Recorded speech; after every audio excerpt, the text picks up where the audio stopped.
ஓம் ஞானமூர்த்தீஸ்வர சமேத முத்தா ரமணை போற்றி. அனைவருக்கும் வணக்கம். இன்றைய பதிவில் ஒருவருடைய ராசி வலுவில்லாமல் இருந்தால், அதாவது பலம் இழந்து இருந்தால், பாவ கிரகங்கள் ஆளுமைக்கு உட்பட்டு இருந்தால், இந்த ஜாதகர் தன்னுடைய ராசியை எப்படி வலுப்படுத்த முடியும்? பொதுவாகவே பார்த்திங்கன்னா, லக்கணம் உங்களுக்கு சிறப்பாக இருக்குது அப்படின்னாலும், ராசி வலுவில்லாமல் இருந்தால், ராசியில் பாவ கிரகங்கள் இருந்தால், இந்த ஜாதகர் ஏதோ ஒரு உடல் சார்ந்த விஷயத்தில், ஏதோ ஒரு நோய் சார்ந்த விஷயம் இந்த ஜாதகரை தாக்கிக்கிட்டே இருக்கும். பிறந்ததுலேருந்தே பார்த்தீங்கன்னா சில பேருக்கு ஒரே நோய் தொல்லை இருந்துகிட்டே இருக்குன்னு சொல்கிறாங்கல்ல. நோய் தொல்லைகள், கடன் தொல்லைகள், இப்படி ஏதோ ஒரு தொல்லை அப்படிங்கிறது ஜாதகரை ஆட்கொண்டுக்கிட்டே இருக்கும். உங்கள் ஆயுள் காலம் முடியும் வரை இது தொடர்ந்துக்கிட்டே இருக்கும். அப்போ உங்கள் ஜாதகப்படி லக்கணம் எந்த அளவுக்கு வலுவாக இருக்கணும்னு நம்ம ஆசைப்படுறோமோ அந்த அளவுக்கு ராசியும் வலுவாக இருக்க வேண்டும். லக்கணம் லக்னாதிபதி வலுவாக இருக்கணும். அடுத்து ராசி அதிபதி, இந்த இரண்டு பேரும் வலுவாக இருந்துட்டாங்க அப்படின்னாங்கன்னா உங்களுடைய ஆயுள் காலம் முடியும் வரை உங்களுக்கு தேவையில்லாத நோய் சார்ந்த விஷயங்கள், பிரச்சனைகள் சார்ந்த விஷயம் உள்ளே வராது. ஒருவேளை அப்படி ஏதாவது பிரச்சனை வந்தால் கூட ஈஸியாக நீங்கள் அதை தட்டி விட்டு வெளியே வந்துக்கிட்டே இருக்கலாம். பெரிய கஷ்டத்தை நீங்கள் அனுபவிக்கணும் அப்படிங்கிற சூழல் உருவாகாது. பொதுவாக பார்த்திங்கன்னா, ராசி என்று சொல்லக்கூடிய அமைப்பு அப்படின்னு கேட்டிங்கன்னா, லக்கணத்தில் இருந்து சந்திர பகவான் எங்கே இருக்கிறாரோ அது ராசியாக கருதப்படும். அந்த ராசிக்கு அதிபதின்னு சொல்லக்கூடிய ஒரு கிரகம் இருக்கும்ல, அவர் எங்கே போய் நிற்கிறாரோ அது உங்களுக்கு ராசி அதிபதி குறிக்கிறதுக்கு உண்டான ஸ்தானமாக வந்துடும். பொதுவாக பார்த்திங்கன்னா, சந்திர பகவான் தனுசு ராசியில் இருக்கிறார் அப்படின்னாச்சுன்னா உங்களுக்கு ராசி அதிபதி குரு பகவானாக வருவார். சந்திர பகவான் மிதுன ராசியில் இருக்கிறார் அப்படின்னா உங்களுடைய ராசி அதிபதி புதன் பகவானாக வருவார். அப்போ இந்த மாதிரி தெய்வங்களை கெட்டியாக பிடிச்சிக்கலாம். உங்களுடைய ராசியில் 6ஆம் அதிபதி, 8ஆம் அதிபதி, பாதகாதிபதி, மாரகாதிபதி சம்பந்தப்பட்ட கிரகங்கள் உட்கார்ந்துட்டு அப்படின்னாலே உங்களுடைய ராசியில் அமர்ந்திருந்தாலும் சரி, அல்லது ராசி அதிபதி என்று சொல்லக்கூடிய கிரகம் சொல்கிறோம்ல, அந்த கிரகத்தோடு சேர்ந்திருந்தாலும் சரி, இந்த ஜாதகருக்கு அடிக்கடி தேவையில்லாத உடல் உபாதைகள் அப்படிங்கிற வந்துகிட்டு இருக்கும். திடீர்னு பார்த்தீங்கன்னா காலில் அடிபட்டுரும், செவ்வாய் சம்மந்தப்பட்ட காலில் அடிபடும், புதன் சம்மந்தப்பட்ட நரம்பு சம்மந்தப்பட்ட பிரச்சனைகள், தோல் சார்ந்த விஷயங்கள், குரு சம்மந்தப்பட்ட வயிறு வீங்கிறது, உடம்புல கட்டியாக வர்றது, சரிங்களா. அதே சமயத்தில் புதன் சுக்கிரன் சம்மந்தப்பட்டாச்சு அப்படின்னாச்சுன்னா இனிப்பு சார்ந்த வியாதிகள், இப்படி ஏதோ ஒன்று உங்களுக்கு அந்த கிரகங்கள் கொடுத்துக்கிட்டே இருக்கும். உங்களுடைய ஜாதகப்படி அந்த கிரகங்கள் என்ன ஆதிபத்தியம் பெற்றிருக்கோ அது சார்ந்த விஷயத்தில் தேடி கொடுத்துக்கிட்டே இருக்கும். அப்போ இந்த ஜாதகர் உடல் ரீதியாக தொல்லை இல்லாமல் இருக்கணும், மன ரீதியாக பிரச்சனை இல்லாமல் இருக்கணும். முதல்ல ராசி கெட்டு போச்சுன்னா மனம் கெட்டு போகும். உங்கள் மனசு கெட்டு போச்சு அப்படின்னாலே நீங்கள் எதையுமே சாதிக்க முடியாது. ஒரு குண்டூசியை தூக்கி ஓரமாக போடணும் அப்படின்னா கூட உங்கள் மனம் இடம் கொடுத்தா தான் நீங்கள் செய்ய முடியும். அப்போது முதல்ல நீங்கள் உங்கள் ராசியை வலுப்படுத்தணும் அப்படின்னா முதல்ல நீங்கள் கெட்டியாக பிடிக்க வேண்டிய தெய்வம் என்ன தெய்வம்னு கேட்டிங்கன்னா, அம்பாள் தெய்வங்களை கெட்டியாக பிடிச்சிக்கிங்க. அம்பாள் தெய்வங்களுக்கு வீட்டுக்கு அருகில் இருக்கக்கூடிய அல்லது நீங்கள் இஷ்டப்பட்டு வழிபாடு செய்யக்கூடிய ஏதோ ஒரு தெய்வம் அம்பாள் தெய்வமாக இருக்கணும். அந்த தெய்வத்திற்கு என்ன விரதங்கள் இருக்க முடியுமோ, என்ன அபிஷேகங்கள் பண்ண முடியுமோ, என்ன விளக்கு போட்டு வழிபாடு செய்ய முடியுமோ, இதை என்னென்ன விரதங்கள் இருக்க முடியுமோ இது எல்லாத்தையும் நீங்கள் கரெக்டாக கடைப்பிடிச்சிட்டே வந்துட்டே இருந்தீங்க அப்படின்னா உங்கள் உடலில் இருக்கக்கூடிய எப்பேற்பட்ட பிரச்சனையாக இருந்தாலும் சரி, உங்கள் ராசியில் இருக்கக்கூடிய கிரகங்கள் என்ன தன்மையில் இருந்தாலும் சரி, காலப்போக்கில் அது அப்படியே மாறிக்கிட்டே வந்துக்கிட்டே இருக்கும். ஏன்னா சந்திரன் அப்படின்னா அம்பாள் சம்பந்தப்பட்ட தெய்வங்கள் நீங்கள் கெட்டியாக பிடிச்சிக்கிங்க. ஏன்னா அதுதான் உங்களுக்கு சுகம் சார்ந்த விஷயத்தையும், வண்டி வாகனம் வீடு வாசல் சொத்து சுகம் சார்ந்த விஷயத்தையும், நல்ல ஆடை துணிமணியை உடுத்து மனசார நீங்கள் நிம்மதியாக இருக்கிறான்ப்பா அப்படின்னு சொல்லக்கூடிய அமைப்பை கொடுக்குறே சந்திர பகவான் தான். ஏன்னா சந்திரன் தான் பார்த்திங்கன்னா சிவனின் அதாவது சக்தியின் அம்சம் பொருந்திய கிரகம். சக்தி இல்லையேல் அங்கே சிவம் இல்லை, சிவம் இல்லையேல் அங்கே சக்தி இல்லை. அப்போ சிவம் அப்படிங்கிறது லக்கணம், சக்தி அப்படிங்கிறது பார்த்திங்கன்னா உடல். இந்த ரெண்டில் எது இல்லைனாலும் வாழ்க்கையில் ஒன்றுமே இல்லை, முடிஞ்சு போச்சுன்னு அர்த்தம், சரிங்களா. அப்போது உங்களுக்கு சக்தியை கொடுக்கக்கூடிய பராசக்தியின் அம்சம் பொருந்திய அம்பாள் தெய்வங்களை கெட்டியாக பிடிச்சி என்ன விரதம் இருக்க முடியுமோ, தீச்சட்டி எடுத்து பூக்கூலி இறங்கி வழிபாடு செய்யணுமா, தீச்சட்டி எடுத்து அக்கன் சட்டி எடுத்து வலம் வரணுமா, இல்லை அந்த அம்பாளுக்கு என்னென்ன விரதம் இருக்கணும்னு உங்களுக்கு தோணுதோ அனைத்து விரதத்தையும் நீங்கள் கரெக்டாக கடைப்பிடிச்சி வந்துக்கிட்டே இருங்க. உங்களுடைய ராசி அதிபதி எந்த நிலையில் இருந்தால் கூட சந்திர பகவான் இருக்கிற அந்த அமைப்புக்கு உங்களுக்கு இருக்கக்கூடிய பிரச்சனை அப்படியே உங்கள் ராசியில் இருக்கக்கூடிய பிரச்சனைகள் நிவர்த்தி ஆகிட்டே இருக்கும். அடுத்து பார்த்திங்கன்னா உங்கள் ராசி அதிபதின்னு சொல்லக்கூடிய ஒரு கிரகம் இருக்கும்ல, இப்போ மிதுன ராசியில் சந்திரன் இருக்கிறார் அப்படின்னாச்சுன்னா உங்களுக்கு வந்து புதன் பகவான் ராசி அதிபதியாக வருவார்.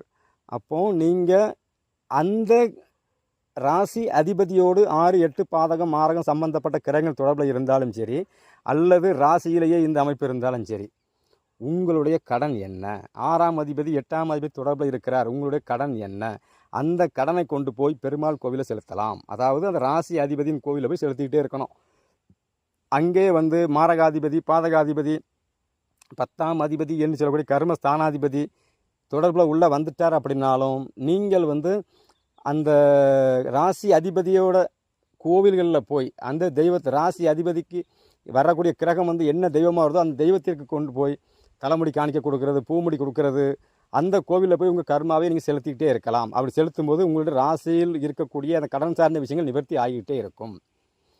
பொதுவாக வந்து ராசி கெட்டு போச்சுன்னு எப்படி எடுக்கிறது அப்படின்னு கேட்டிங்கன்னா, உங்கள் ராசியில் சந்திர பகவான் நீசமாக இருந்தாலும், சந்திர பகவானோடு 6ஆம் அதிபதி 8ஆம் அதிபதி பாதகாதிபதி தொடர்பில் இருந்தாலும் சனி பகவான் உங்களுடைய ராசியில் அமர்ந்திருந்தாலும் அல்லது ராசியை பார்த்தாலும், ராகு கேதுக்கள் உங்கள் ராசியை அமர்ந்தாலும், ராகு கேதுக்கள் இங்கே ராசியில் அமர்ந்திருந்தாலும் அல்லது ராசியை பார்த்தாலும், இந்த மாதிரி அமைப்பு வந்துட்டு அப்படின்னாலே உங்கள் ராசி பலம் இழந்து போச்சு. உங்களுக்கு தெளிவான ஒரு முடிவு எடுக்க முடியலை. அடிக்கடி உடல் சார்ந்த விஷயத்தில் ஏதோ ஒரு நோய் சார்ந்த விஷயம் வந்துக்கிட்டே இருக்குது. மனக்குழப்பம் தீரவே இல்லை. ஏதோ ஒரு பிரச்சனை சந்திச்சுக்கிட்டே இருக்கும். மனம் வந்து அலப்பாஞ்சிக்கிட்டே இருக்குது. நிதானமான ஒரு முடிவு எடுக்க முடியாமல் இருக்கிற எல்லாமே இந்த மாதிரி அமைப்பு உள்ளே வந்தால் வந்துடும். குறிப்பாக வந்து பார்த்திங்கன்னா சந்திரன் சனி சேர்ந்துட்டு கூடவே சூரியனும் சேர்ந்து இருந்து அமாவாசை சந்திரனாக இருக்கிறாருன்னா சொல்ல வேண்டியதில்லை. ராசி சுத்தமாக கெட்டு போச்சு. எங்கேயோ ஒரு பக்கம் இருந்து குரு பகவான் பார்த்தாலும், குரு பகவான் ராசியில் அமர்ந்திருந்தாலும், குரு பகவான் ராசியை பார்த்தாலும், அது சுக்கிர பகவான் தொடர்பு இப்படி உள்ளே வந்தால் மட்டும்தான் அந்த ராசி வலுவாகுதுன்னு அர்த்தம். இல்லைனா ராசி சுத்தமாக சோழி முடிஞ்சு போச்சுன்னு அர்த்தம். எப்பேற்பட்ட பிரச்சனையாக இருந்தாலும் சரி உள்ளே தேடி தேடி வாங்கடா வந்துகிட்டு இருக்கோம். நீங்களாம் போய் யாரையுமே இப்போ வாங்கன்னு கூப்பிட வேண்டியதில்லை. பிரச்சனை எல்லாமே தேடி வந்துக்கிட்டே இருக்கும். அப்போ ராசியில் இருக்கக்கூடிய கிரகங்கள் 6, 8 அதிபதி சம்பந்தப்பட்ட கிரகங்களாக இருந்தால் உங்களுடைய கடனை ராசி அதிபதி கோவில் என்று சொல்லக்கூடிய தெய்வத்தின் கோவில் போய் செய்யுங்க. அது என்ன கடன்? அன்னதானம் கொடுக்கணுமா, அல்லது ஆயுதங்களை வாங்கி வைக்கணுமா, அல்லது சேலை பட்டு துணி எடுத்து அந்த தெய்வத்துக்கு சாத்தி வழிபாடு செய்யணுமா, அல்லது நீர் அபிஷேகம் பண்ணணுமா, பூமுடி பெண்களாக இருந்தால் பூமுடி கொடுத்து, ஆண்களாக இருந்தால் மொட்டை போட்டு வழிபாடு செய்யணுமா, என்ன கடன் செலுத்தணும் அப்படிங்கிறத அந்த ராசி அதிபதியோட கோவிலில் போய் அந்த தெய்வத்துக்கு செஞ்சுக்கிட்டே இருங்க. அதே சமயத்தில் சந்திரன் வலுவாகத்தான் உங்களுக்கு வந்து எல்லா விஷயமும் கிடச்சிட்டே இருக்கும். சந்திரன்னா முதல்ல தண்ணீர், அதே சமயத்தில் வந்து பார்த்திங்கன்னா ஆடை துணிமணி, சரிங்களா, சுத்தமான நீர் கொண்டு, சுத்தமான பால் கொண்டு, சுத்தமான தேன் கொண்டு அம்பாள் தெய்வத்துக்கு அபிஷேகம் பண்ணிக்கிட்டே இருங்க. எந்த அளவுக்கு நீங்கள் பண்ணுறீங்களோ, எந்த அளவுக்கு விரதங்கள் இருக்கீங்களோ, எந்த அளவுக்கு நீங்கள் வந்து உங்கள் மனசை கட்டுப்படுத்தி இறைவனுக்காக விரதம் இருக்கீங்களோ, அந்த அளவுக்கு உங்கள் ராசி வந்து கண்டிப்பாக வலுவாகும். அப்போது உங்கள் ஜாதகப்படி வந்து ராசி லக்கணம் என்று சொல்லக்கூடிய அமைப்பு வந்து உங்களுக்கு வலுவாக இருந்தால் கூட, ராசி வலுவாக இல்லாமல் இருக்கும் பட்சத்தில் உயிர் இருக்கும். உடல் ரீதியாக நீங்கள் பிரச்சனை சந்திச்சுக்கிட்டே இருப்பீங்க. மனம் ரீதியாக நீங்கள் எடுக்கிற விஷயம் எல்லாமே தப்பாக வரும். கடன் வாங்கி கஷ்டப்பட்டு மனசை உடைச்சிட்டே இருப்பீங்க. ஆனால் உயிர் அப்படிங்கிறது தெம்பாக இருக்கும்.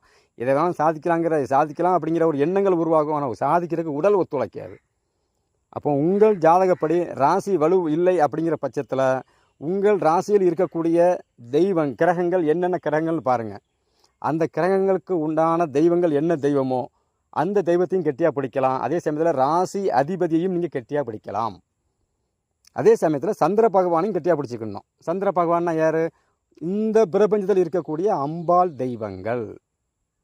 அதுலேயும் ஒவ்வொரு மாவட்டத்துலேயும் பார்த்தீங்க அப்படின்னாச்சுன்னா, இப்போ மதுரை மீனாட்சி, காஞ்சி காமாட்சி, இப்போ என் அன்னை முத்தாரம்மன், சரிங்களா, இப்படி வனபத்திர காளியம்மன், இப்படி இந்த மாவட்டங்களில் ஒவ்வொரு தெய்வங்கள் இருக்குல்ல, அம்பாள் தெய்வங்கள் இருக்குல்ல, பிரபலமான தெய்வங்கள். அந்த மாதிரி ஒரு தெய்வத்தை கெட்டியாக பிடிச்சிக்கிங்க.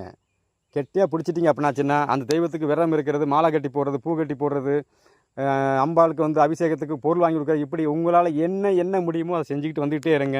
உங்கள் ராசி வலுவாகி கொண்டே இருக்கும். ராசி வலுவாக ஆக உங்களுடைய உடலில் இருக்கக்கூடிய எப்பேற்பட்ட பிணி நோயாக இருந்தாலும் அது அப்படியே கழிஞ்சிக்கிட்டே இருக்கும். உடல் ரீதியாக தேவையில்லாமல் மாத்திரை மருந்து எடுக்கிறதுக்கு உண்டான சூழல் வராது. பொதுவாக வந்து நம்மளுக்கு 90 வயசு வரை ஆயுள் இருக்குது அப்படின்னா, உயிர் அப்படிங்கிறது 90 வயசு வரை இழுத்து பிடிக்கும். சரிங்களா? உடல் ஒத்துழைக்கல அப்படின்னாச்சுன்னா, நம்ம வந்து ஒரு 80 வயசுலேயே உடம்பு சரியில்லாமல் விழுந்து 10 வருஷம் கிடையிலே கிடந்து நம்ம ஜீவனை போக்கணுங்கிற விதி இருந்தால் எப்படி இருக்கும்? அதுக்கு பொறப்பு தேவையில்லைன்னு தோணும். அப்போ ராசி வலுவாக இருந்தால் தான் லக்கணம் என்று சொல்லக்கூடிய உயிர் நம்மளை விட்டு பிரியும் வரை உடல் ஆரோக்கியமாக இருக்கும். அதுக்கு இந்த வழிபாடை நீ கரெக்டாக எடுத்துக்கிட்டே இருங்க. சரிங்களா? உங்கள் ராசியில் இருக்கக்கூடிய கிரகங்கள் என்ன கிரகங்களாக வருதுன்னு பாருங்கள். அந்த கிரகங்கள் என்ன ஆதிபத்தியம் பெற்று வருது? பாதகாதிபதியா, 6ஆம் அதிபதியா, 8ஆம் அதிபதியா, மாரகாதிபதியா, கர்மஸ்தானாதிபதியா, இல்லை என்ன நட்சத்திர சாரங்களில் இருக்குது? அந்த கிரகங்கள் நம்மளுக்கு என்ன தன்மை கொடுக்க, பிரச்சனை கொடுக்க ரெடியாக இருக்குதோ அதற்கு தகுந்தாற்போல் அந்த தெய்வத்திற்கு உண்டான கடனை கொண்டு போய் உங்கள் ராசி அதிபதி கோவில்லையும், உங்களுடைய அந்த ஜாதகத்தில் அந்த கிரகங்கள் வந்து என்ன தெய்வமாக வருதோ அந்த தெய்வத்தின் கோவிலை போய், அதே சமயத்தில் சந்திரன் என்று சொல்லக்கூடிய இந்த பிரபஞ்சத்தில் இருக்கக்கூடிய அம்பாள் தெய்வங்கள் கோவில்லையும் போய் நீங்கள் உங்களுக்கு என்ன செய்ய முடியுமோ அந்த பரிகாரங்களை, அந்த வழிபாடு முறைகளை, தெய்வ வழிபாடு முறை கரெக்டாக எடுத்துகிட்டு வந்துக்கிட்டே இருங்க.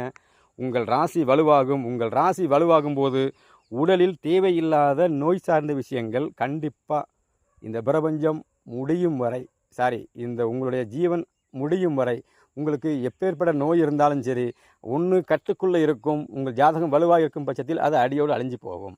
சரிங்களா? எல்லோருக்கும் என் அன்னை முத்தாரம்மன் அருள் பரிபூர்ணமாக கிடைக்கட்டும். நன்றி, வணக்கம்.